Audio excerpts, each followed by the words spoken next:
Empires don't usually fall in a single day. They rot quietly, for decades, while everyone insists everything is fine. The Ottoman Empire was the most powerful state in the world for centuries.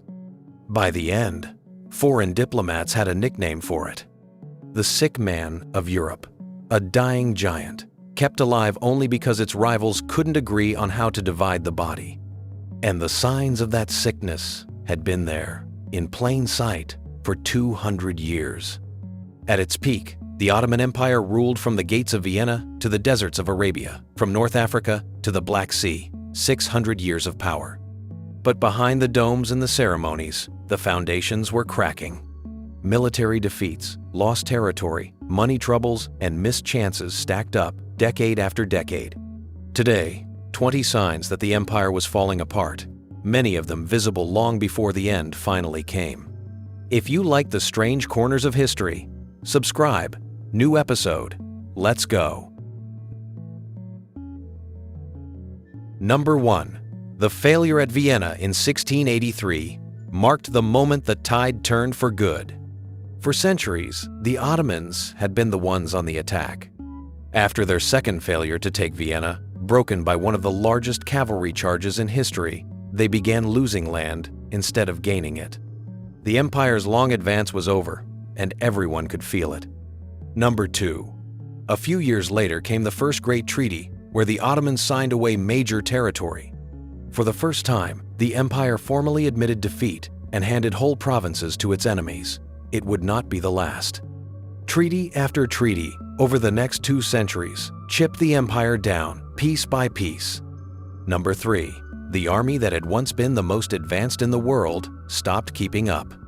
While European states reformed their tactics, weapons, and training again and again, the Ottoman military clung to older ways. The gap widened with every war. The empire that had ended the age of castles was slowly being left behind by the age that followed. Number 4. The Janissaries, once the empire's greatest weapon, became one of its greatest problems. They won the right to marry, to trade, and to pass their positions to their sons, turning an elite fighting corps into a pampered hereditary club. They resisted reform, started revolts, and overthrew sultans, all while becoming worse and worse at the one thing they existed to do. But the deepest damage wasn't on the battlefield. It was in the account books. Number 5. The Ottoman currency lost much of its value over the centuries as the state repeatedly debased its coins. To cover its costs, the government issued money with less and less precious metal in it. Prices rose, trust fell, and ordinary people watched their savings shrink.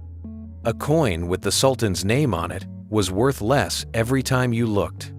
Number 6. The empire's greatest economic advantage, its control of the trade routes between Europe and Asia, was slowly erased. As European powers opened new sea routes around Africa and across the oceans, the goods and money that once had to pass through Ottoman lands found other paths. The empire's position at the center of the world became, gradually, a position off to the side. Number 7. Trade deals once given as favors became chains. Special privileges granted to foreign merchants, low taxes, and legal protections had seemed harmless when the empire was strong. As it weakened, those privileges let foreign businesses dominate Ottoman commerce while paying almost nothing. The empire had signed away control of its own economy without realizing it. Number 8. By the 1800s, much of the empire's modernization was being built and owned by outsiders. Railways, banks, ports, and utilities were increasingly in foreign hands. The empire was getting modern infrastructure, but it didn't control it, and the profits flowed abroad. Progress arrived wearing someone else's name. Number 9. The lowest point came when the empire went bankrupt and foreign powers took direct control of major parts of its finances. Unable to pay its debts, the Ottoman state was forced to let an organization run by its European creditors collect some of its taxes. The empire still had a flag and a sultan, but parts of its treasury now answered to outsiders. Number 10. Through the 1800s, province after province broke away. Inspired by new ideas of nationhood and backed by rival powers, the empire's diverse peoples began demanding independence and getting it. Greece, then others, then more, peeled off the edges of the map. The empire was being unmade not by one great war, but by 100 smaller separations. Number 11. A series of long wars with a powerful northern rival bled the empire for over a century. Defeat after defeat cost it territory, prestige, and countless lives, and exposed just how far the military balance had shifted. Each war confirmed the same brutal lesson. The empire could no longer defend its own borders alone. Number 12. The empire's survival increasingly depended on its rivals' disagreements, not its own strength. European powers propped up the sick man, largely because none of them wanted the others to seize its lands. Ottoman territory became a problem for foreign diplomats to manage. An empire that had once dictated terms to kings now survived because its enemies couldn't agree on how to carve it up. Number 13. Even lands still officially Ottomans slipped out of real control. Distant provinces were governed by local strongmen, occupied by foreign troops, or run as near-independent states that paid only lip service to the Sultan. The map still showed a vast empire. The reality on the ground was a patchwork the capital could no longer command. The empire knew it was dying. The tragedy is how hard and how often it tried to save itself. Number 14. In 1826, a sultan finally destroyed the Janissaries by force in a single bloody day. After centuries of the core blocking every reform, Mahmud II crushed them with loyal troops and artillery. It cleared the way for a modern army at last, but it came generations after the empire had needed one. The cure arrived long after the disease had set in. Number 15. A great era of reforms tried to remake the empire along modern lines. New laws, schools, courts, and a reorganized government aimed to centralize the state and bring it up to date. Some of it worked. But reforming an empire of that size and diversity, while fighting wars and losing land, was like rebuilding a ship in a storm. The reforms were real and still not enough. Number 16.